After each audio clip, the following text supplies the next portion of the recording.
paunsa mo mabayran sa mga naiutang sa inyo ha. So mo ni siya ang biggest challenge sa kadaghanan karang pasumangil nga next week, next month, sunod na adlaw. Pero okay lang. Ngano man, dili man na sa imuha bay mo adto ang malas sa ilahang life man na. Kung dili sila kabalo magbayad og utang, dili sila kabalo magbayad og ilahang responsibility, ilahan ang attraction sa ilang kinabuhi. Dira magsugod ang malas karang dili ka kabalo magbayad sa imong responsibilidad. Mao nang ako, kailangan gid guys, i-pray ninyo nang naiutang sa inyo ha kay para mabalanse. Bahala na magkamalas-malas din ang kinabuhi.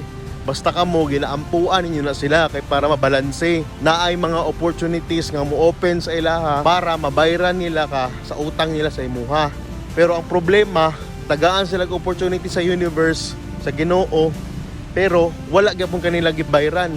Siguro tagaan sila multiple chance sa universe nga tagaan sila opportunity para mabayran ka kay tungod giampuan nimo sila. Pero sila dili sila responsible enough na atubangon tong opportunity na to para mabayran ka. So ang mahitabo, mumalas gyud na ilahang life by lisod gyud na sila og recover. Dili tungod na sa imuha or naa sila utang, it's because sa ugali na nila sila maka-move forward kay tungod wala nila ginaayos ang mga responsibility nila.